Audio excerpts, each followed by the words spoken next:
nandito na nga po tayo sa loob ng Wensha Spa. Nakapag-change na po kami ni Papa sa locker. Medyo marami pong tao kayo. Tabag mo bus. Bounce.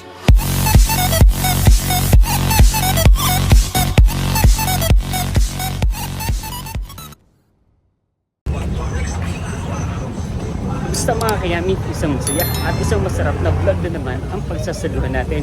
For today's episode, nandito po tayo ngayon sa Malabon, malapit sa Malabon City Square, at mag-withdraw po tayo ng pera. Kasama ko ngayon si Papa Lee at kami ay gagala somewhere in Pasay. Tama? Tama. Let's go! Nandito tayo ngayon sa labas ng Malabon City Square at nag-book po ng Grab si Papa Lee dahil katanghalian po tapar. Sobrang init po kapag magko-commute. Tapos ay hindi kami masyadong familiar sa pupuntahan namin. Kaya ang best way talaga ay mag-Grab. Tama? Saan tayo pupunta? Wensha Spa sa Pasay. Wow! So nung nakaraang taon po, December 24 ay birthday nga po ni Papa Lee. Tapos ang regalo po sa kanya ng mga ka-work niya. Marami siyang nabibigay sa kanya ng mga regalo, yung mga members natin sa Roshan Gym. Tapos ay yung mga katrabaho mo doon, yung mga kaplastikan mo, sila Ella, sila Lorraine, sila Clovin. Sino pa nag-ambag? Si Lorraine, saka si Rosel. Yun, ay nag-ambag-ambag po sila ng pang-spa. Yan. So nag-ambag po sila ng ang idea po na napili nila na pang-re-regalo kay Papa D ay staycation. Siyempre kadami ang inyong kayami, si Papa, si AK. Dahil nag-vlog tayo, sa vlog natin yan. So nag-aantay lang po kami ng Grab. At on the way, pupunta na po tayo sa Pasay. Let's go! Nakasakay na po tayo ngayon ng Grab at on the way na po tayo sa ating pupuntahan. First time mo? First time ko din. Let's go!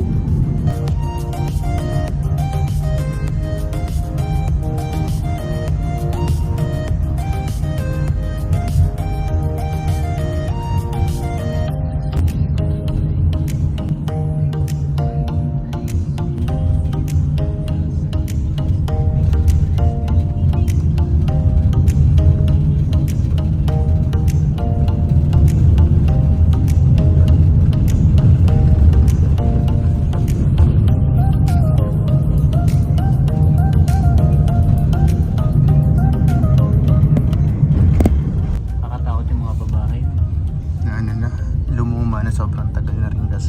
Tapos yung mga web na Ayun na ba yun sa ano? Oo. Sa Binondo. Ayan. Yan po yan. Galing na. kahit pala nilalakad natin, hindi talaga tayo nilalakad. One way lang. 0 kilometer rin.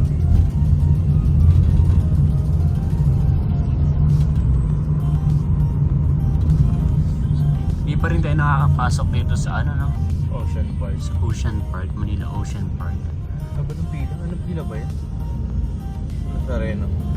Parang sa January 7 yun, mahirap lumabas dito sa tamang tao. Ay, sa January 9 pala. Ayun ba yun?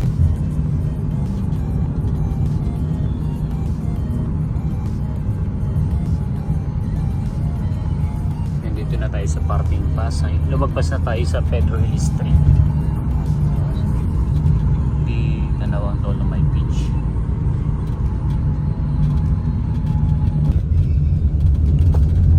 Dito na tayo sa harap ng PICC Complex. PICC Cultural Center of the Philippines. Ayun yung Ferris wheel ng Star City. Star City.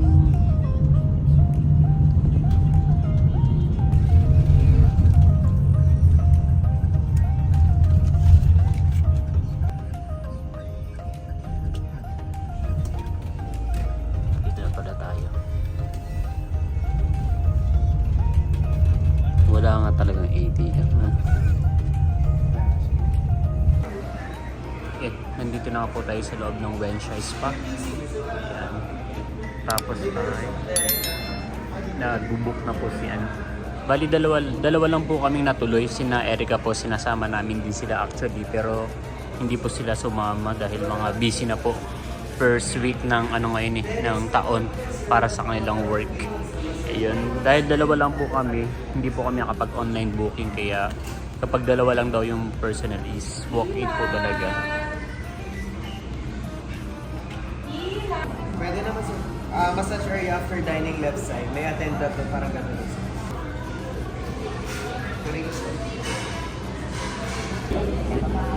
Nakapag-change na po kami ni Papa Lee sa locker. Medyo marami pong tao kayo. Kahit malamig eh. Miyerkules na yung result recording time, pero medyo marami-rami pong tao sa locker area. Tsaka parang kung mapapansin mo yung parang mga pamilya talaga yung pumupunta rito sa well shots. Medyo nakakaano lang. Nakakaya lang. Kasi doon sa may sauna at sa may jacuzzi kailangan talaga ubad ka. May tawel naman. Bawal. Bawal. May towel pero pag bababa ka doon sa bawal ka. So ang gagawin ko ngayon, magre-research muna ako ng ginagawa sa first time natin.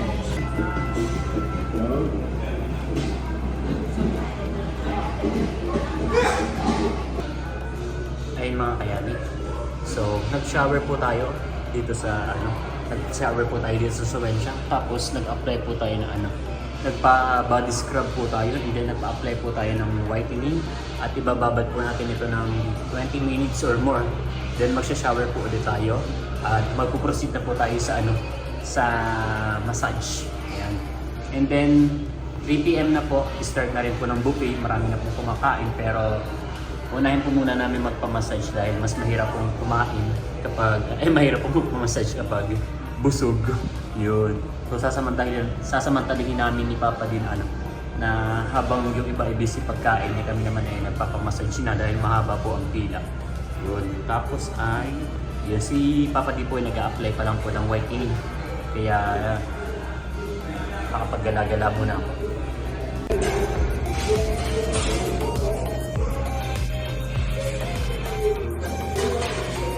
Ay mga kayami, tapos na rin pong mag-body scrub si Papa D.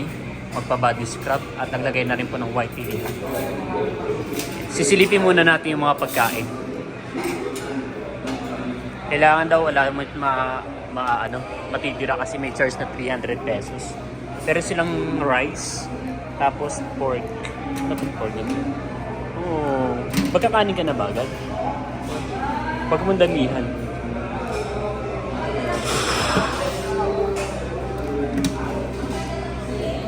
Wow, meron silang chicken.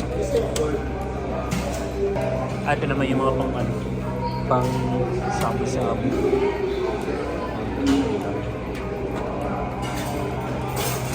Gusto niyo po may soup. May pasta. Then meron po ditong free na coffee. Ayan, at kukuha na rin ang ating kayami ng kanyang foods. Anong kakainin mo? Ayoko ng rice. Bali merienda lang sa'yo.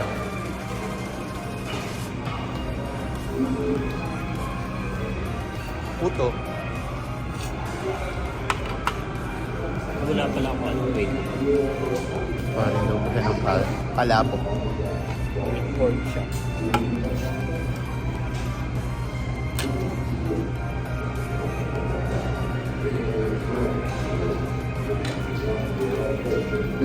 Second.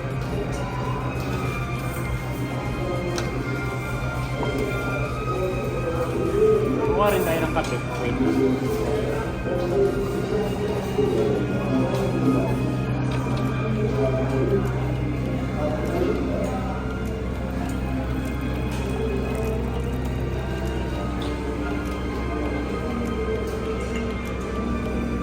Wala na kami.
Wala ko kanina pa talaga sa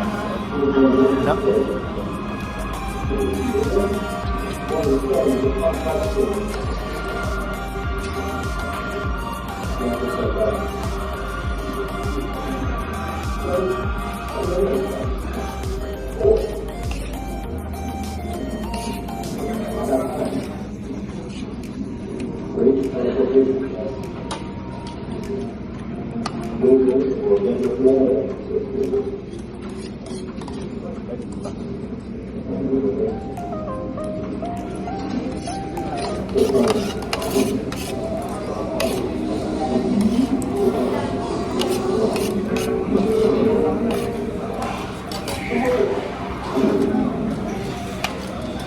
Alam ng sarap. Tabag mo pasta. Puro ang labda.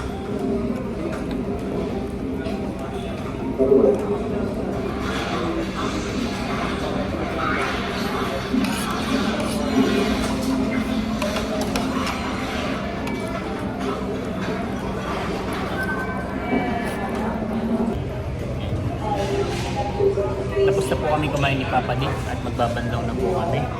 At after neto ay magpapamassage.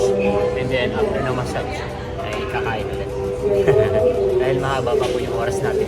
Bali yung oras na pwede tayo mag-stay ay is 5 hours. Yun. Tapos kapag sumobra ka ng oras sa stay-in mo, ay mag-charge siya ng 200 yata per hour.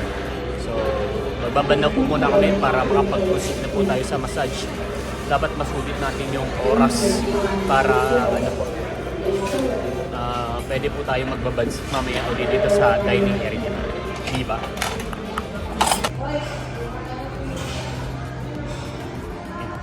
Magpapamassage na po kami ni Papa Lee dito sa massage area. Bali nakapila po dahil marami po nagpapamassage. Hindi pa tinatawag yung number natin. Ito po ay round 2 na ng ating pagkain. Dinner na natin ito. Dinner. Nag-iba na yung pagkain, no? Ah. Meron ng iba-ibang putahe. Wow! Kakain na po tayo mga kayami. Solid ba? Babalik ba? Kaya mga kayami. Round 2 na po ng ating pagkain. May bilis na po kami dahil hindi na po kami matitigo. So satisfied naman kami satisfied ka ba sa massage? Okay lang. Saan kasi masarap yung sarap yung masahe. Magaling yung masahista. At ito po ay round 2 na natin pagkain. So susulitin na natin. Bali ito po yung pagkain na kinuha ko. Merong pansit, kanin, tapos ay tokwa, isang piraso lang. Tapos manok, tapos ay karning baboy ba to or baka? Baboy ata. Yeah. Tapos gulay po na ginataang sitaw at kalabasa. Kain po.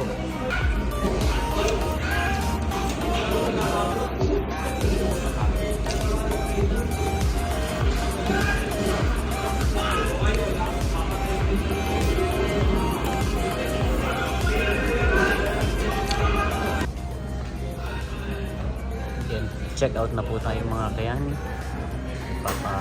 Lang siya. Nagsusurrender lang po ng ng bayan. Bali magbubook na po si Papa din ng Grab kasi hindi namin alam kung saan kami sasakay dito sa Pasay. Baka bigla tayong ma-hold up. Sila na hold up eh. So, it's better na mag-grab na lang para isang sakay lang tayo. Kasi sa punta tayo ng LRT, dami pang sakay. Tapos rush hour pa ngayon. So, mag-grab na lang po kami. Let's go.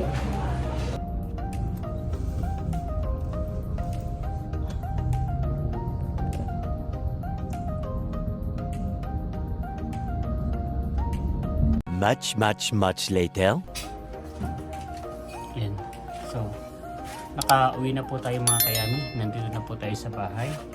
At nakaka-relax pala. Nakaka-relax naman talagang pumunta sa sa mga ganong spa sa Valencia.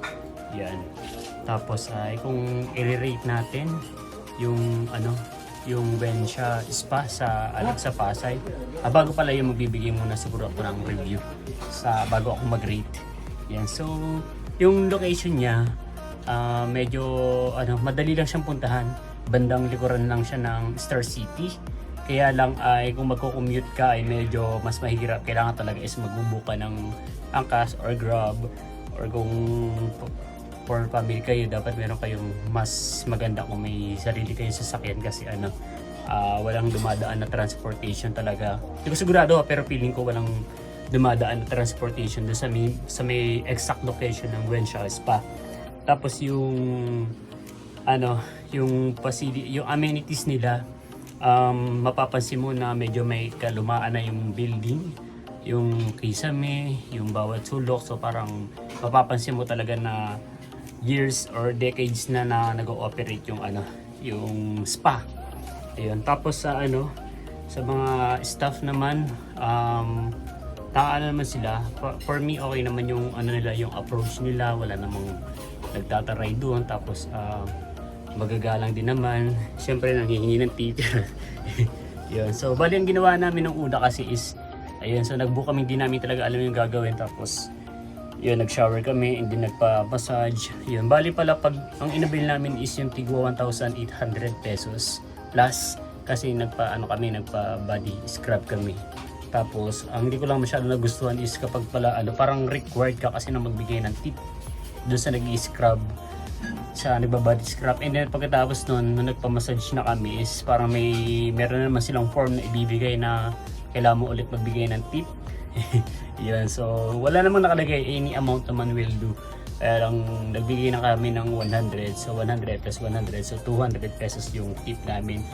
Tapos okay naman yung massage, masarap yung massage nila. Halatang napag-aralan talaga yung massage. Ewan ko lang kay Papa kung nasarapan siya sa massage. Sabi niya kasi is okay lang daw, hindi ganon siya na-satisfy. Pero ako, magaling yung yung masahista na napunta sa akin kasi parang well-trained talaga siya. And then sa food, medyo disappointed ako kasi unang-unang ko konti yung choices. Tsaka kahit sa video pa lang, kung mahilig ka sa masasarap, makikita mo na sa picture na hindi ganon talaga. At yun nga po inaasahan natin, yung manok, medyo matabang, tapos basta parang mabilisan lang yung luto. So yun, hindi ko masyadong nagustuhan yung food, kakunti yung choices, tsaka hindi masyadong masarap yung pagkakaluto. So ano pa ba yung pwede nating yung facilities, okay naman, nagwo-work naman yung sauna, yung steam, tapos jacuzzi, sakto lang, shower room, okay lang. CR pala madumi. Hindi mo madumi, lagi lang basa. Tapos lahat ng urinal sa sa panglalaki, lahat ng ihian is barado.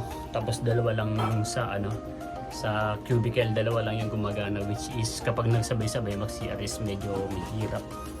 Yun. So kung uulit kami, pwede pa naman, pampalipas oras lang. Pero sa dami ng mga choices natin na ispa ngayon around Manila is hindi mo na naisip bumalik agad doon. Parang maghanap ka pa ng iba pa na sa tingin mo ay mas better. Yun. So kung i-rate natin out of 10, siguro bigyan ko lang ng 7. 7 mga ganun, okay na siguro yun. Kasi medyo pricey ng konti pero yung expectation is sakto lang. Hindi ka naman masyadong madi-disappoint pero hindi mo ma-meet yung expectation mo. So yun lang. Again, maraming salamat po sa lahat ng patuloy na nanonood at sumusuporta hindi lamang sa aming channel kundi sa buong Timitik. Hanggang sa muli, warning, CCTV para sa isa na namang masaya at masarap na vlog. Bye bye.